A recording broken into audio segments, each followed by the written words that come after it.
So Beyond Light is 2 months away as of this recording, and Bungie has given us all kinds of details on what is to come and what is to go on November 10th. We know that we're losing 4 planets, 5 raids, 7 strikes, 11 Crucible maps, and the loot, story missions, adventures, and other activities associated with that content. And whether you believe it's okay for this content to go because it's not relevant or nobody hardly plays it is fine, but no matter how you look at it, we are losing a ton of content regardless of your personal thoughts on it. So my question today is, will Beyond Light have enough content to justify the removal of so much old content? Now, I don't necessarily mean a one-to-one trade-off like Beyond Light needs to add 4 planets, 5 raids, and 7 strikes, but simply will it be enough that we don't notice the missing content? Now, Bungie is charging $40 for Beyond Light and $50 if you want the season that launches alongside it, making it the most expensive fall Destiny purchase to date. Now, if you have an IQ above room temperature, then you know that they're selling it this way because they know so many people won't just buy Beyond Light and not the season released with it, so they know they can charge $50 for both and still claim it's a $40 expansion. Shadowkeep, however, launched with the inclusion of its season for $35, so to see this year that price go up to $50 for the expansion and season seems a bit steep, especially when you consider the amount of content that's leaving the game. But let's take a look at what's being added with Beyond Light. Now, Beyond Light is bringing one new destination, Europa. And Europa looks to be pretty big, probably around the size of the EDZ, which is great, and if the destination is filled with things to do, then it might be enough, like the Dreadnought from Taken King that has loads to do. Beyond Light is bringing 3 new supers to the game, 1 for each class, and on top of that, they are new elements, Stasis, which is great. Beyond Light is adding a new story campaign, raid, and dungeon. Beyond Light is not adding any new PvP maps or Gambit maps, and only adding 1 new strike. Now, most of what is being added is about par for the course for a new fall expansion, a new destination, a new campaign, a raid, a dungeon, new supers, all good stuff that I'm excited for, but my concern comes from what's not being added. Now let's take a second here to compare to Taken King and Forsaken, the other $40 expansions in the franchise. Taken King launched with 4 new strikes: Fallen Saber, Echo Chamber, Shield Brothers, and Sunless Cell. Taken King also launched with 9 Crucible maps: Frontier, Memento, The Drifter, Dungeons, Crossroads, Bannerfall, Vertigo, Cathedral of Dusk, and Sector 618. 4 new strikes and 9 new Crucible maps. It makes me question, why is Beyond Light only adding 1 new strike and 0 new Crucible maps? Again with Forsaken. Forsaken launched with 4 new strikes: Warden of Nothing, Broodhold, Hallowed Lair, and The Corrupted. And Forsaken launched with 4 new Crucible maps: Firebase Echo, Citadel, Gambler's Ruin, and Equinox. I think that 4 new strikes and 9 new Crucible maps alone has to be worth $20 or more, and that was included with Taken King's new raid, supers, and the Dreadnought destination. So Bungie wants me to believe that Europa, its raid, dungeon, and new supers are all worth $50? I just don't see the value here when you compare it to previous Destiny DLCs. If they're charging $40 to $50 for this expansion, then I'd expect Forsaken levels of content, not anything less. And already they're showing us that it is going to be less.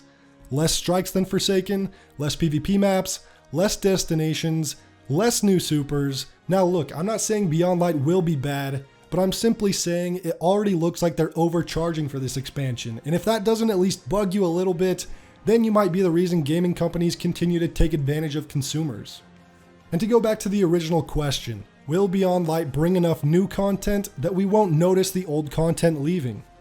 No, I don't think it will, especially without any new Crucible maps, any new Gambit maps, and only 1 strike. If you're already tired of playing on the same Crucible maps, it's going to feel much worse now that you're losing 11 of them. If you're already sick of the strikes in rotation, then removing 7 of them and only adding 1 isn't going to shake up anything there. Instead of 8 raids to run, you'll only have 3. Again, I'm not saying the content in Beyond Light will suck.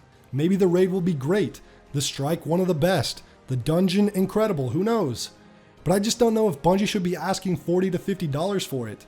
Keep in mind guys, $50 is just shy of $60, $60 being a full priced new game. And Cyberpunk, Assassin's Creed Valhalla both will cost $60, and I'd bet Beyond Light is nowhere near the value of those games. Now after you've beaten Beyond Light's campaign, you've ran the raid and dungeon a few times, what do you usually do after you are done with that? You probably grind power level, and what does that consist of? Running strikes, playing Crucible, and playing Gambit. Now this is why I think there's a massive problem, because they're expecting this game to survive without any new Crucible maps, no new Gambit maps, and only one new strike. I don't know how they expect the PvP to hold up that long without any brand new Crucible maps. Maybe they're anticipating that Stasis will shake up Crucible enough, but I think that without any new maps, it's going to remain very boring to play PvP in this game. I think Gambit is going to suffer too. There's only 3 maps in rotation for Gambit, which is absolutely insane, and I just don't think that that's going to be enough to keep people playing Gambit long term. And to take away 7 strikes and only add 1, people aren't going to be hanging out in the strike playlist that long either. The lack of focus on core activities is going to kill this game, and I really think that that's the biggest problem with Beyond Light this time around. No new Crucible maps, no new Gambit maps, and only 1 new strike. I think that's absolutely a joke. And some of you may be saying, well, the Cosmodrome is coming back and they're adding strikes from Destiny 1 throughout the year. And I just gotta say, guys, that's not new content. I can load up Destiny 1 right now and patrol the Cosmodrome or run the Omnigul Strike. Just because Bungie decided to pull a destination out of their hocus pocus content vault doesn't mean it's new. And you should never be alright with paying for content you paid for years ago. And I don't think you should be okay with content you paid for just a couple of years ago leaving the game.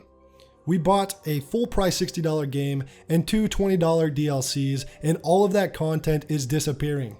And yeah, they may bring it back one day, but it's gone for now. And I don't remember paying for an expiration date on my content. And I think Bungie's content vault is just a fancy way to tell us they're reskinning content, and they're hoping we don't mind because it's got a fancy name attached to it. But maybe I'm wrong, guys. As always, I want to hear your thoughts on this in the comment section. Are you worried about the amount of content coming with Beyond Light? What do you think about the price and the season not coming with the expansion this year? Are you concerned with how Bungie is handling the Destiny content vault? Thank you so much for watching, guys. I will see you all next time. So guys, I'm here with brand new Beyond Light gameplay footage on the Cosmodrome. As you can see, here's the Will of Crota, and we're going to go hop in and patrol.